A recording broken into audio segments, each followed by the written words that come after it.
Here's how to avoid weird people with weird behavior. Spot where they have insecurity and where their ego is trying to make up for it. I promise you, when you look at things through that lens, you will avoid a lot of weird things. Let me tell you why.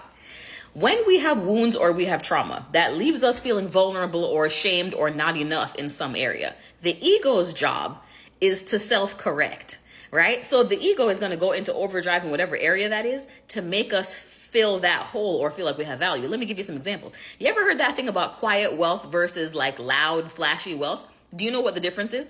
People who don't have lack, aka grew up with money, don't have an insecurity around money, there is no hole that their ego has to overfill. So therefore, they don't do weird shit to prove to you that they have money.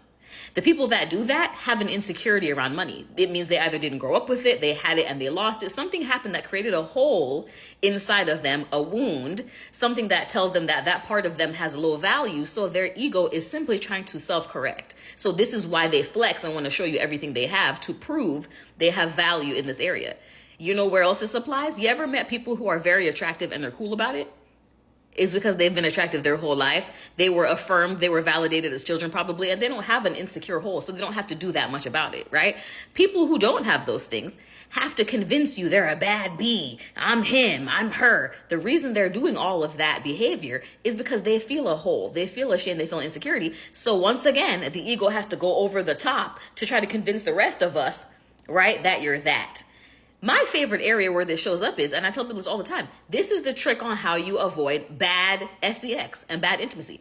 People who do all that, I'm going to tear it up, I'm going to tear it up, I'm going to snatch your soul, I'm going to do all that. You know why? Because there's once again a hole, once again some trauma. A lot of people who talk like that, fun fact, were actually molested. And were taught at an early age that the only value you have to offer is in your body. And your autonomy was taken. So you walk around with that and you have to convince the rest of us that you're so good in bed because there's wounds there. People who are really good in bed and who are securely attached and well adjusted don't ever tell you that. They let you discover it. Fun fact, that's how you get the men with the, okay? They don't announce it. They just sit back and smile like this, like, yeah, you're going to figure it out when it's time for you to figure it out.